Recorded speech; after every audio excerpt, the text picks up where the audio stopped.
हिंदुस्तान में भी इस्लामिक कुव्वत है। डेल कारंगी ने अपनी किताब में लिखा है, nobody kicks a dead dog. एक पूरा चैप्टर है, nobody kicks a dead dog. मरा हो कि तो कोई लात मारता? किसको मारते हैं? जो जिससे डर है, जो कर सकता है उससे डर है तो उसको पत्थर मारेंगे। मुर्दा कुत्ते को कोई मारता है? Nobody kicks a dead dog. अगर आपके खिलाफ मुखालिफत हो रही है तो समझ लीजिए कि आपके अंदर जिंदगी है, इसलिए वो डरते हैं। आप मुर्दा नहीं हैं। मुर्दा होते तो आपको कोई पूछ कर नहीं देखता था। आप जिंदा हैं, आपसे डर है, आपकी आबादी बढ़ रही है, आपके नौजवान साले हैं, आपके पास नौजवानों की कुव्वत है। सबसे ज्यादा मुसलमानों के पास नौजवानों की कुव्वत है, किसी और के पास नहीं है। और आपकी नई नस्ल आइंदा 20 साल के बाद इंशाअल्लाह हिंदुस्तान में हर जगह जो है वो इस मुल्क को सीधी दिशा दिखाएंगे, सीधा रास्ता दिखाएंगे। ये डर उनको मौजूद है, इसीलिए ये सब ये काम कर रहे हैं। आपकी कुव्वत है, आप मुर्दा नहीं है, डेड डॉग नहीं है, पावरफुल है। नजरे की भी कुव्वत है, अखलाक की भी कुव्वत है। भोपाल की एक यूनिवर्सिटी का रिसर्च मैंने देखा, डोमेस्टिक वायलेंस का पूरा गैर मुस्लिम ने रिसर्च किया। वो बताता है कि इस गए गुजरे दौर में भी सबसे कम डोमेस्टिक वायलेंस, सबसे बेहतरीन अज़दवाजी जिंदगी मुसलमानों की है। यहां जहेज के लिए कोई लड़की जलाई नहीं जाती। यहां इस्लाम और मजहब की वजह से खानदानों में इख्तिलाफ होने के बावजूद जिंदगी चलाते हैं। Nobody kicks a dead dog. कुव्वत है आपके अंदर ईमान है, आपके अंदर अखलाक है। यही डर उन्हें सता रहा है। इनके अंदरूनी सर्वे बताते हैं कि मुसलमान पावरफुल हो रहे हैं। कुरान कहता है, तारीख का मुताला करो, ऐसा डर फिरौन को भी था, ऐसा डर फिरौन को भी था। कुरान ने कहा, वनुरिया फिरौना व हामाना व जुनूदहुमा मिनहुम मा कानू यहज़रून। फिरौन को, हामान को, उसके लश्करों को एक डर था। अल्लाह ताला ने उसी डर के अंदर उनको डुबो दिया, गर्क कर दिया। जिस चीज का डर था वो डर सच्चा साबित हो गया उन पर। ये हिकमत, ये साइकोलॉजी आप समझ लीजिए। जो लोग जिस चीज से डरते हैं वो चीज उन पर लागू हो जाती है। हम नहीं डर रहे हैं, डर तो दूसरों को है, इसलिए वो डरते हैं। और कुरान बताता है कि इत्मीनान रखो, जो लोग डरते हैं वो डर सच्चा साबित हो जाएगा। क्या आपको कुरान पर यकीन नहीं है? सीए भी पास हुआ था फिरौन के पार्लियामेंट में, आपको मालूम है? वक़ाल अल-मलअु मिन क़ौमि फ़िरऔन अतदरु मूसा व क़ौमहु लियुफ़सिदू फ़िल अर्ज़ि व यज़रक व आलिहतक क़ाल सनुक़त्तिलु अबनाअहुम व नस्तहयी निसाअहुम व इन्ना फ़ौक़हुम क़ाहिरून। सिटीजनशिप अमेंडमेंट पास हो गया वहां। कौम फिरौन के जो मला थे, मला कहते हैं पॉलिटिकल एलिट को, पॉलिटिकल क्लास के एलिट को कहते हैं। पॉलिटिकल क्लास के एलिट लोगों ने कहा फिरौन से कि क्या तो मूसा को और उसके साथियों को जमीन में फसाद बर्पा करने का मौका देगा। उस जमाने में डिक्शनरी में इससे ज्यादा सख्त लफ्ज नहीं था, मुफसिद। अभी और कुछ नए नए इस्तिलाहात पैदा हो गए डिक्शनरी में। कहा कि ये फसाद मचाते हैं। फसाद क्या है? तौहीद की दावत देना इनके नजदीक फसाद है, अमन की दावत देना इनके नजदीक फसाद है, इक्वालिटी की दावत देना इनके नजदीक फसाद है। और फिरौन, हर जमाने की फिरौन की यह बात पसंद नहीं है कि सब इंसानों को बराबर रखकर देखा जाए। कभी भी फिरौन को यह बात पसंद नहीं है कि दुनिया में अमन हो, शांति हो और चैन हो। कभी भी हर जमाने की फिरौन ने इंसानों के दरमियान ऊंच और नीच पैदा की। जो मसावात की बात करेगा वो मुफसिद भी है, और आज के जमाने में कुछ और टाइटल भी है। जो तौहीद की दावत देगा वो कुछ और उसका नाम है आज के जमाने में। और कहा कि ये लोग वयदरा का, तुझे वोट नहीं देते, ये लोग तुझे नहीं मानते, तेरी सरदारी को तस्लीम नहीं करता। वयदरा का व आलिहतक। और हर जमाने का हर फिरौन एक मसनूई खुदा बनाता है, उसकी जय पुकारता है, उसके मंदिर बनाने की बात करता है, उसके लिए मुहिम चलाता है, उसके जरिए से उनकी कुर्सी बाकी रहती है। अगर वो इलाह ना हो तो ये कुर्सी नहीं है। फिरौन के दरबारियों ने कहा, ना तुझे मानते हैं ना तेरे इलाह को मानते हैं, न तेरी हुकूमत को, न तेरे रवैये को, तेरे किरदार को तस्लीम करते हैं। और जो बनावटी खुदा और जिसका एक पूरा हंगामा, एक पूरी तहरीक चला कर रखता है फिरौन, कहा कि उसको भी नहीं मानते ये लोग। ये प्रॉब्लम है इनका। कहा अच्छा ठीक है, हम सिटीजनशिप अमेंडमेंट बिल पास करते हैं, इनकी शहरियत को खत्म करते हैं। कहा कि इनके यहां जो लड़के पैदा होंगे उनको कत्ल करो। सनुक़त्तिलु अबनाअहुम वो नस्तहनिसाहुम, और इनकी लड़कियों की जिंदा रहेंगे। व इन्ना फौकहुम काहिरून, हमारी तो एब्सोल्यूट मेजॉरिटी है दोनों हाउसेस में। व इन्ना फौकहुम काहिरून, हम इन पर मजबूत गिरफ्त रखते हैं।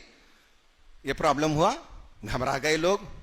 हजरत मूसा अलैहिस्सलाम ने एक पब्लिक एड्रेस में जमा किया लोगों को, सब जमा हो गए, खड़े होकर आपने तकरीर की।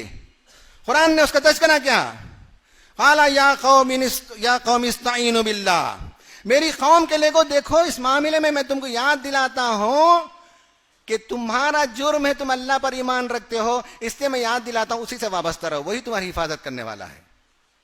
कोई तुम्हारी हिफाजत नहीं करेगा। इस मौजू पर लिप सर्विस भी देने के लिए तैयार नहीं होंगे लोग।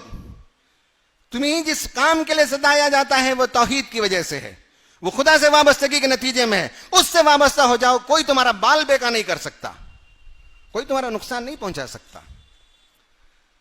दूसरा कहा कि वस्बिरू, अपने मौकिफ पर डटे रहो, मौकिफ से नहीं हटना। आज देख रहे हैं कि बहुत से लोगों के पैर फिसल रहे हैं, मौकिफ से हट रहे हैं। नहीं, हमारा मौकिफ है कि हम हिंदुस्तानी हैं, हम हिंदुस्तानी रहेंगे, हम हिंदुस्तानी मरेंगे। हमारी सिटीजनशिप पर कोई सवाल नहीं उठा सकता। हमारी सिटीजनशिप कोई देने वाला नहीं, किसी का सदका नहीं है। किसी माई के लाल के अंदर यह हिम्मत नहीं कि हमारी सिटीजनशिप पर क्वेश्चन करे और हमसे पूछे कि डॉक्यूमेंट दिखाओ। हम तो क्या, हमारे वजीर आजम अपनी तालीम का सर्टिफिकेट नहीं दिखा सकते। हमसे पूछा जाता है पेपर दिखाओ, बताओ तुम्हारे जो इससे पहले एजुकेशन मिनिस्टर थे वो 5वीं पढ़े हुए थे, बताते हैं वो अपना सर्टिफिकेट। जब ये लोग अपना सर्टिफिकेट नहीं दिखा सकते तो आप क्यों घबराते हैं? हमसे सर्टिफिकेट पूछा जाएगा, हमारी शहरियत पर सवाल होगा? बिल्कुल नहीं होगा। अल्लाह पर यकीन नहीं है। मूसा ने कहा वस्बिरू, अपने मौके पर जमे रहो, कोई तुम्हारा नुकसान नहीं पहुंचा सकता।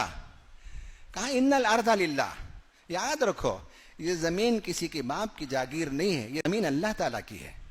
इन्नल अर्दा लिल्लाह यूरिथुहा मन यशा, हां अल्लाह ताला इख्तिदार कभी देता है तो उसके पास कोई मसलियत और मशीयत है।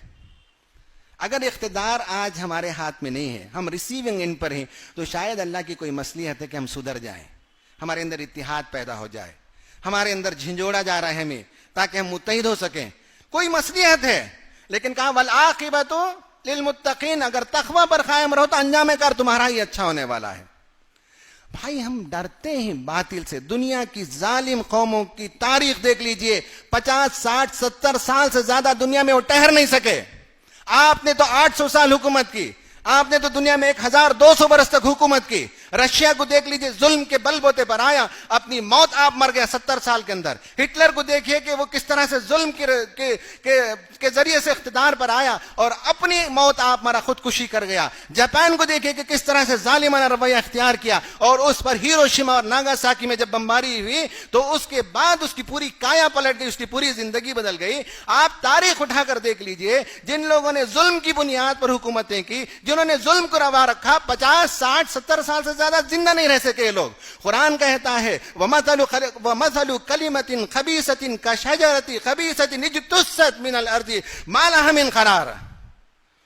कहा कि कलिमा खबीसा, खुदरो पौधे के मानी जिसकी जड़ें मजबूत नहीं होती, वो आसानी से उखाड़ फेंक दिया जा सकता है, बशर्ते के उखाड़ फेंकने वाले हाथ मौजूद हों।